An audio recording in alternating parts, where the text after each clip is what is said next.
அன்பின் பிதாவே, இந்த அருமையான காலை வேளைக்காக உமக்கு நன்றி செலுத்துகிறோம். எல்லா கனத்துக்கும் மகிமைக்கும் துதிக்கும் நீர் ஒருவரே பாத்திரர். ஆண்டவரே, நீர் வல்லமையுள்ள தேவன், உமக்கு ஒப்பானவர் ஒருவரும் இல்லை. ஆண்டவரே, அப்பா உம்மை ஸ்தோத்தரிக்கிறோம். நீர் பரிசுத்த நீதி உள்ளவர். ஆண்டவரே ஸ்தோத்திரம். எங்களை அதிகமாய் நேசிக்கிற தகப்பன், உம்முடைய கரத்துல எங்களை ஒப்பு கொடுக்கிறோம். இந்த நாளின் வேத தியானத்தை எங்களுக்கு ஆசீர்வதித்து தாங்க. நீங்க எங்க கூட பேசுங்க. நேசிக்கிற இயேசு கிறிஸ்துவின் இனிய நாமத்தில் கேட்கிறோம் பிதாவே, ஆமென். அப்போஸ்தலர் 16வது அதிகாரம் 13வது வசனம். ஓய்வு நாளில் நாங்கள் பட்டணத்துக்கு வெளியே போய் ஆற்றின் அருகே வழக்கமாய் ஜெபம் பண்ணுகிற இடத்தில் உட்கார்ந்து அங்கே கூடி வந்த ஸ்திரீகளுக்கு உபதேசித்தோம். பவுலோட 2வது மிஷனரி பயணத்தை குறிச்சு நம்ம தியானித்து வர்றோம். இந்த 2வது மிஷனரி பயணத்துல இப்ப பரிசுத்த ஆவியானவர் வழி நடத்துகிறபடி அவங்க இப்ப பிலிப்பு பட்டணத்துக்கு வந்திருக்காங்க. பவுலோடு கூட ஷீலாவும் வந்திருக்காரு அப்படின்றத தியானிச்சோம். இப்ப அவங்க ஓய்வு நாள்ல 13வது வசனத்துல இப்ப பாக்குறோம்.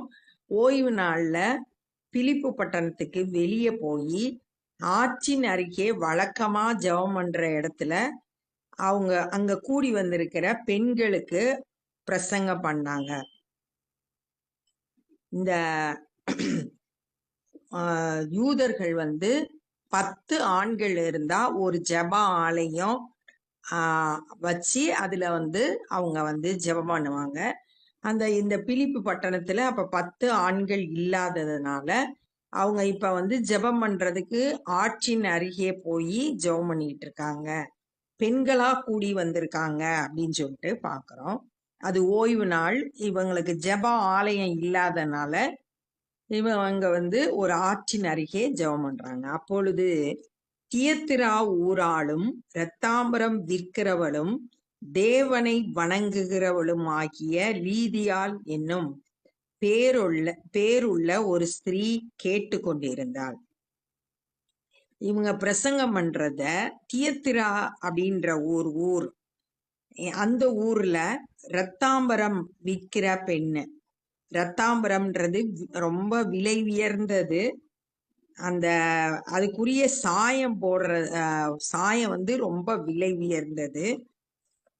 அந்த பெண்ணு தேவனை வணங்குகிறவள், ஆனா இயேசு கிறிஸ்துவை அறியல. அந்த லீதியாள்ன்ற பெண்ணுக்கு இப்ப பவுலும் சீலாவும் பவுல் பிரசங்கம் பண்றத அவ கேட்டுக்கிட்டு இருந்தா. பவுல் சொல்லியவைகளை கவனிக்கும்படி கர்த்தர் அவள் இருதயத்தை திறந்தருளினார். பவுல் பிரசங்கம் பண்றத கவனிக்கிறதுக்கு தேவன் செயல்படுறாரு. அவர் என்ன செய்யறாருன்னா அவளுடைய இருதயத்தை திறக்கிறார். இருதயத்தை திறக்கிறதுனால அந்த வசனம் இருதயத்துக்குள்ள கிரியை நடப்பிக்குது. அவளும் அவள் வீட்டாரும் ஞானஸ்தானம் பெற்ற பின்பு அவள் எங்களை நோக்கி, அவ மட்டும் இல்ல அவ வீட்டாரும் ரட்சிக்கப்படுறாங்க, ஞானஸ்தானம் பெற்றுக்கொள்றாங்க.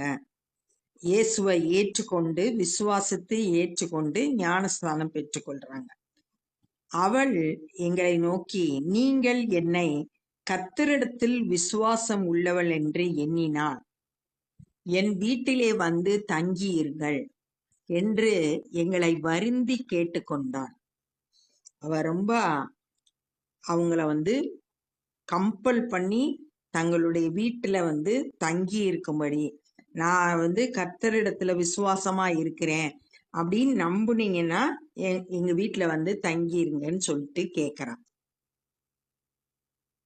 நாங்கள் ஜெபம் பண்ணுகிற இடத்திற்கு போகையில் குறி சொல்ல ஏவுகிற ஆவியை கொண்டிருந்து குறி சொல்லுகிறதுனாலே தன் எஜமான்களுக்கு மிகுந்த ஆதாயத்தை உண்டாக்கின ஒரு பெண் எங்களுக்கு எதிர்பட்டாள். அந்த ஜெபம் பண்ற இடத்துல போய் பிரசங்கம் பண்றதுக்காக போகும்போது குறி சொல்ற ஆவியை உடைய அசுத்த ஆவி பிடிச்சிருந்த ஒரு பெண். அவளால அவளோட எஜமான்கள் அப்படின்னு சொல்லியிருக்கு, நிறைய எஜமான் இருக்காங்க, அவங்களுக்கு மிகுந்த ஆதாயம் கிடைக்குது. இவ குறி சொல்லும் போது ஜனங்கள் நிறைய பணத்தை கொண்டு கொடுக்குறாங்க, அதெல்லாம் அவங்களுக்கு ஆதாயம். அவளை வச்சு அவ ஒரு அடிமை, எஜமானுக்கு காசை கொண்டு போய் கொடுக்கணும். அப்ப அப்படிப்பட்ட குறி சொல்ற ஆவியை உடைய ஒரு பெண்ணு எதுக்க வர்றா. அவள் பவுலையும் எங்களையும் பின்தொடர்ந்து இந்த மனுஷர் உன்னதமான தேவனுடைய ஊழியக்காரர், ரட்சிப்பின் வழியை நமக்கு அறிவிக்கிறவர்கள் என்று சத்தமிட்டார். அவங்க பின்னாடியே வர்றா. 2 காரியம் சொல்றா. இந்த மனுஷர் தேவனுடைய ஊழியக்காரர், உன்னதமான தேவனுடைய ஊழியக்காரர். 2வது, ரட்சிப்பின் வழியை நமக்கு அறிவிக்கிற, எப்படி நம்ம ரட்சிக்கப்படுறது அதற்கான வழியை நமக்கு சொல்லி தருவாரு. ரட்சிப்பு இயேசு கிறிஸ்துவின் மூலம். அப்ப இயேசு கிறிஸ்துவை பற்றி நமக்கு அறிவிக்கிறவர். இவ சொன்னதை பார்த்தா 2மே உண்மை. தேவனுடைய ஊழியக்காரர் தான் அவங்க, இயேசு கிறிஸ்துவை பற்றி அறிவிக்கிறவங்க. இவ சொன்ன காரியம் 2மே சரியாதான் இருந்துச்சு. சாதாரணமா பார்த்தோம்னா நம்ம அப்படியே அவ சொல்றது உண்மை அப்படின்னு நினைச்சிருப்போம். ஆனா இங்க பவுல் என்ன செய்யறாருன்னு பார்ப்போம். இப்படியே அநேக நாள் செய்து கொண்டிருந்தால் பவுல் சினம் கொண்டு திரும்பி பார்த்து, ஏன்னா அவ பின்தொடர்றா, அதனால பின்னாடி வர்றா. அதனால பவுலுக்கு ரொம்ப கோபம் திரும்பி பார்த்து, நீ இவளை விட்டு புறப்படும்படி இயேசு கிறிஸ்துவின் நாமத்தினாலே உனக்கு கட்டளை இடுகிறேன் என்று அந்த ஆவியுடனே சொன்னான். இப்ப அவளுக்குள்ள இருந்த அந்த அசுத்த ஆவியை பார்த்து, இவளை விட்டு புறப்பட்டு போன்னு இயேசுவின் நாமத்துல கட்டளை இடுகிறேன் அப்படின்னு சொல்லிட்டு சொல்றேன். அப்ப அந்த அசுத்த ஆவிய பவுல் கண்டுபிடிக்கிறார். கண்டுபிடிச்சு அதை துரத்துறார். இயேசுவின் நாமத்துல கட்டளை கொடுக்கிறேன் அப்படின்னு சொல்லிட்டு சொன்ன உடனே அந்த நேரமே அது புறப்பட்டு போயிற்று, அவளை விட்டு புறப்பட்டு போயிற்று. இதே மாதிரி மார்க்கு 3வது அதிகாரம் 11வது வசனத்துல இயேசு கிறிஸ்து இதே மாதிரி ஒரு சம்பவத்தை சந்திக்கிறத நம்ம அங்க பார்க்கலாம். மார்க்கு 3வது அதிகாரம் 11, 12 ஆகிய 2 வசனங்களை வாசிப்போம். அசுத்த ஆவிகளும் அவரை கண்டபோது அவர் முன்பாக விழுந்து, நீர் தேவனுடைய குமாரன் என்று சத்தமிட்டன. அசுத்த ஆவிகள் அவர் முன்னாடி விழுந்து, தேவனுடைய அந்த சொல்ற வார்த்தைகள் சரியானதுதான். இயேசு கிறிஸ்து தேவனுடைய குமாரன் தான். ஆனா தம்மை பிரசித்தம் பண்ணாதபடிக்கு அவைகளுக்கு கண்டிப்பாய் கட்டளையிட்டார். ஆனா இயேசு கிறிஸ்து பின்னாடி செயல்படுகிற அந்த அசுத்த ஆவிக்கு தன்னை பிரசித்தம் பண்ணாதபடி கட்டளையிட்டான்னு பார்க்கிறோம். அதே மாதிரி லூக்கா 4வது அதிகாரம் 33, 34 வசனம், லூக்கா 8வது அதிகாரம் 27, 28 இந்த 2 வசனங்கள்லையும் இயேசு கிறிஸ்துவை அசுத்தாவிகள் பிடித்த மனிதன் பாராட்டி பேசுகிறத பார்க்கிறோம். அங்கேயும் இயேசு கிறிஸ்து அந்த அசுத்த ஆவிகளை துரத்துறத நம்ம பார்க்கலாம். அப்ப எது அசுத்த ஆவி அப்படின்றத கண்டுபிடிக்கிறதுக்கு அவங்களுக்கு சரியா தெரிஞ்சிருந்தது. கண்டுபிடிச்சு அதை துரத்துனாங்க. அவளுடைய எஜமான்கள் தங்கள் ஆதாயத்து நம்பிக்கை அற்று போயிற்றென்று கண்டு, அவள் மூலம் வர்ற பணம் இனிமேல் வராது, ஏன்னா அசுத்த ஆவியை துரத்திட்டாங்க, இனி அவ குறி சொல்ல முடியாது. அதனால பவுலையும் சீலாவையும் பிடித்து, 2 பேரையும் பிடிச்சு சந்தை வெளியில் உள்ள அதிகாரிகளிடத்தில் இழுத்து கொண்டு போனார்கள். பவுலையும் சீலாவையும் பிடிச்சு இழுத்துட்டு போறாங்க அந்த எஜமான்கள், அவளுடைய எஜமான்கள். அவர்களை அதிகாரியிடத்தில் ஒப்புவித்து, யூதர்களாகிய இந்த மனுஷர் நம்முடைய பட்டணத்தில் கலகம் பண்ணி, யூதர்களான இவங்க 2 பேரும் இந்த பிலிப்பு பட்டணத்துல வந்து கலகம் பண்றாங்க.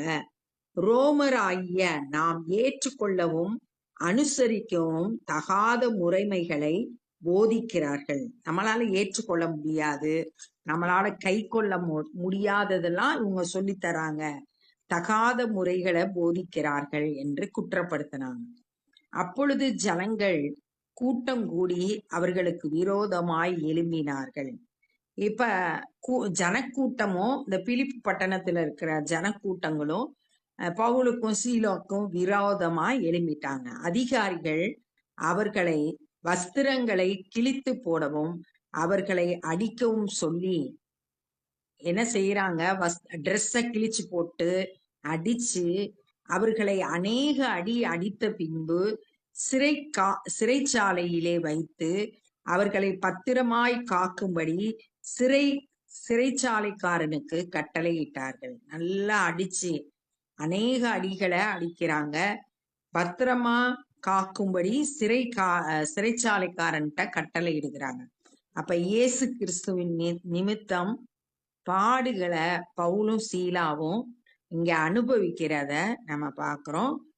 ஏற்கனவே பவுல் சொன்னதை நம்ம பார்த்தோம்.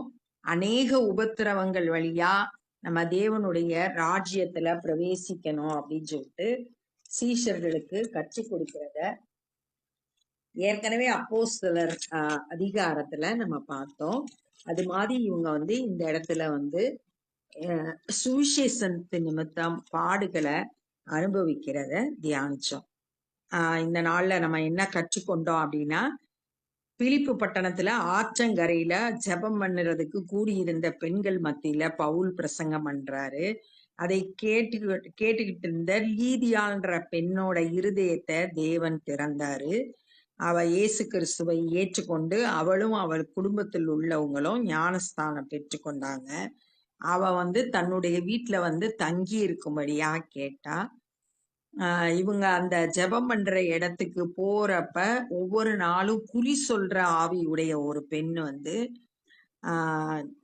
உன்னதமான தேவனுடைய ஊழியக்காரர் இவர்கள் ரட்சிப்பின் வழியை நமக்கு அறிவிப்பாங்கன்னு சொல்லிட்டு ஒவ்வொரு நாளும் பவுலும் சீலாவுக்கும் பின்னாடி வந்து சத்தம் போட்டுக்கிட்டே இருந்தா.